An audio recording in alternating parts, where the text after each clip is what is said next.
The Norwegians and NATO recently released some pretty cool footage of NATO exercise Ager 25, which is a Norwegian-led multinational maritime training event that's been focused on enhancing allied interoperability, testing advanced weapon systems, and bolstering deterrence capabilities in the Arctic region. Now, NATO conducts a wide variety of military exercises annually in order to enhance interoperability, test defense plans, and deter threats. Some of these include like small-scale national drills. Some of them are multinational command post simulations. Sometimes can be large-scale field exercises. Typically, the alliance plans over 300 exercises per year in total, combining NATO-led and national efforts by member states. The focus here is on major exercises, which are defined as large-scale multinational events, typically involving 10,000 personnel or more, to simulate an Article 5 invocation, which is the collective defense scenario when like one NATO nation is hit. It's considered an attack on all of us, which there are 32 member countries of NATO currently. So there's approximately 100 multinational NATO-led exercises each year, alongside 150 to 200 national or bilateral ones that are led by individual allies. This totals between 250 to 300 events annually, with numbers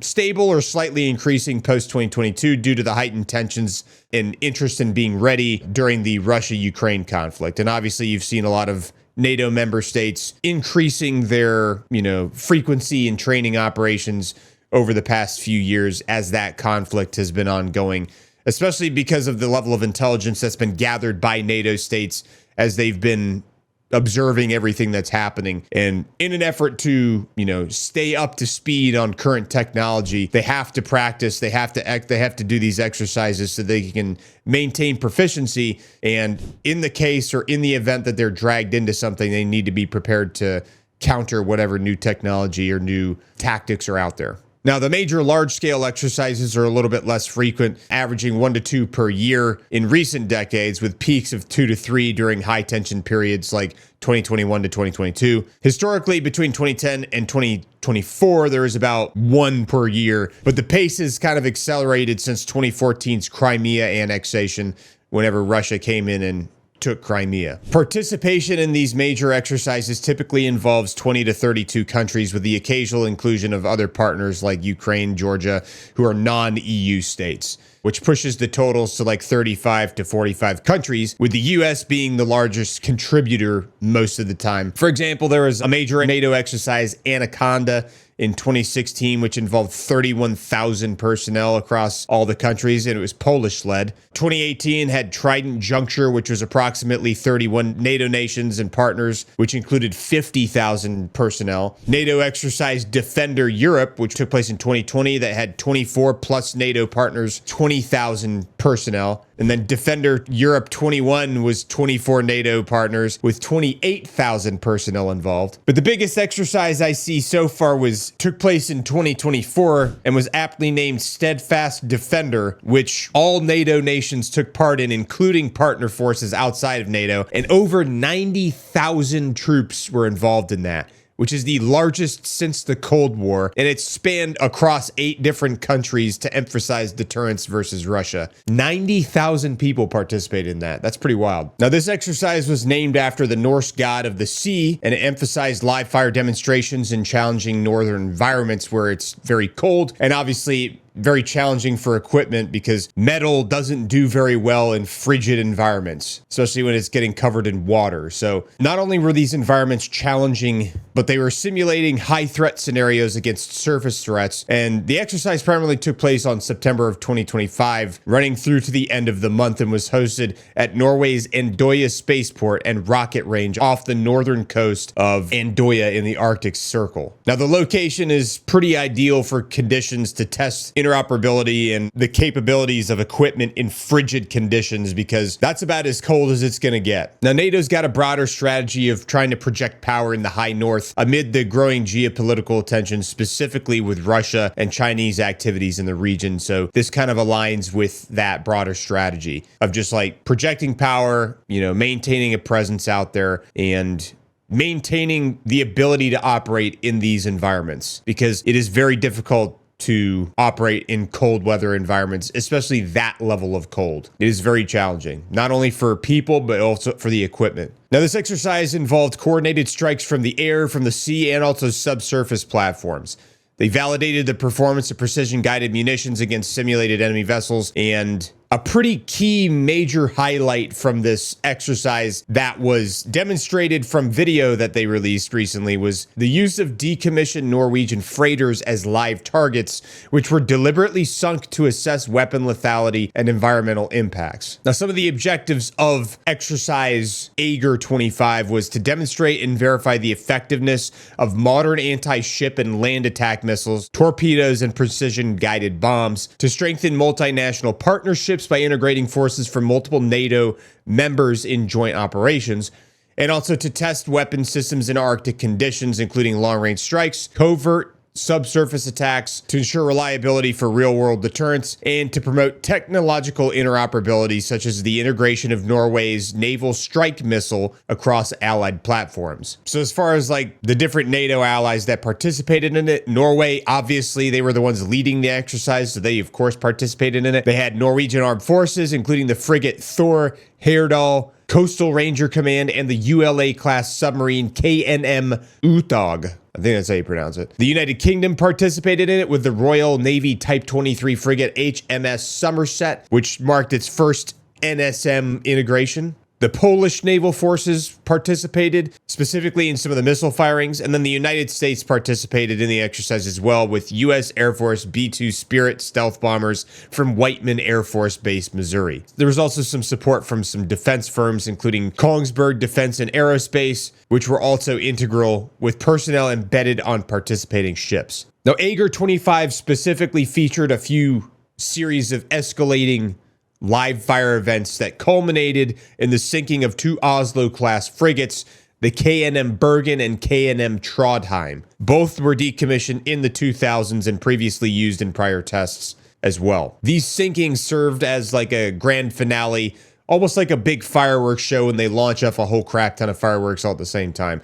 And it was to measure the cumulative damage from multi-domain attacks. But the centerpiece of this was the validation of the NSM, which is a stealthy 400 kilogram supersonic cruise missile that travels at Mach 1 speeds with ranges exceeding 100 miles, designed for anti-ship and land strikes.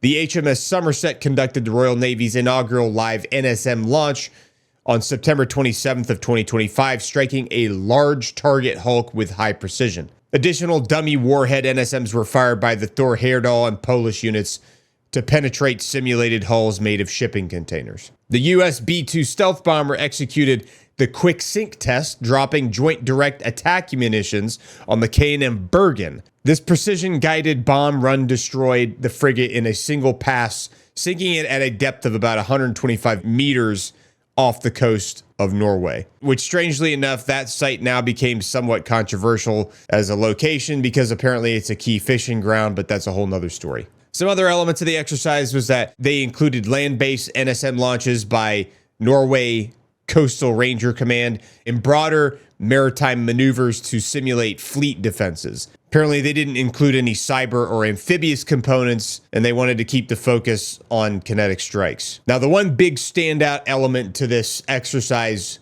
of Ager 25 with NATO was the subsurface demonstration footage that the Norwegians released, specifically to highlight the stealth and lethality of NATO's undersea forces in High North, which is a domain that's pretty critical for monitoring Russian submarine activity in the Barents Sea. Now, the Norwegian ULA-class diesel electric submarine KNM Uthog played a pivotal role in this finale against the KNM Trondheim. On September 5th of 2025, after the frigate had been softened by multiple NSM impacts, which was it riddled its hull with container-piercing strikes, the KNM Uthog fired a single heavyweight torpedo from a covert position off of Andøya's coast. The torpedo, equipped with a proximity fuse, detonated beneath the hull rather than on direct impact, creating an underwater shockwave that lifted the 3,500-ton vessel momentarily off the water, which is pretty wild. And they released a full video of this. This caused structural failure with watertight doors intentionally left open and snapped the ship in two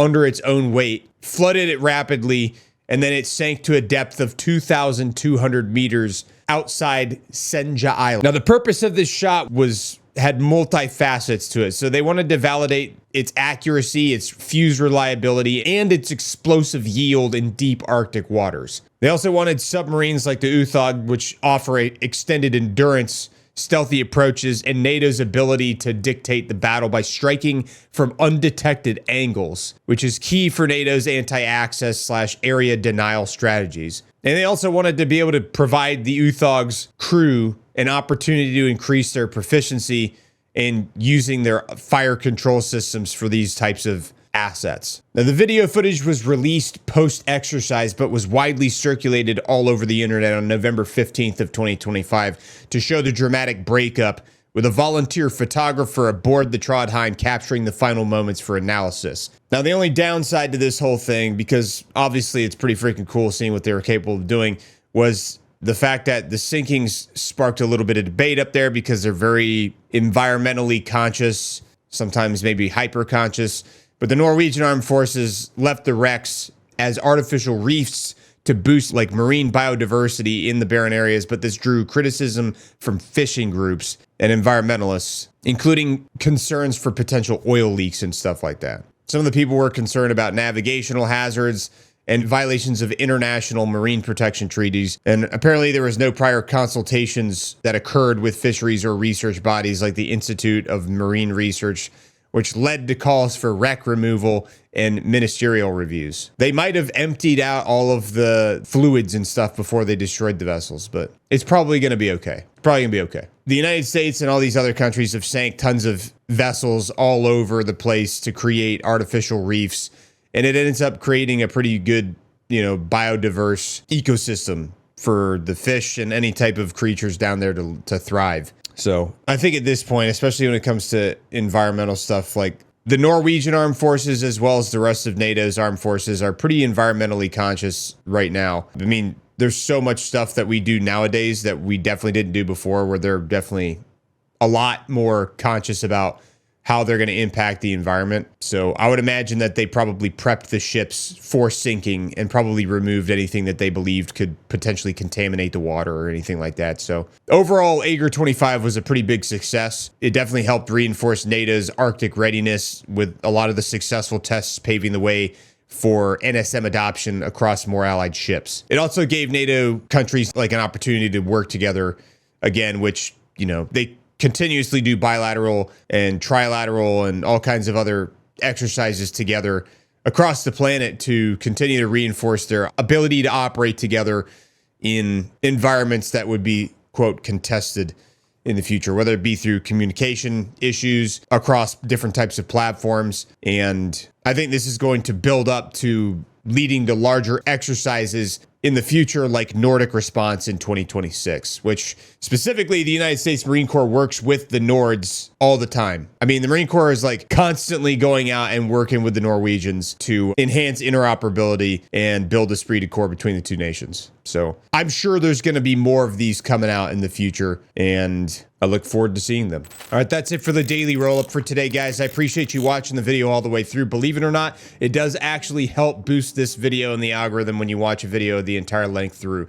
So if you want to support the channel in other ways, you can like this video, you can leave a comment in the comment section below, or you can share this video with your friends. Be a nice person, share this with your friends. Be like, hey, look, this is a really cool video, check this out. Share it with them, text it to them.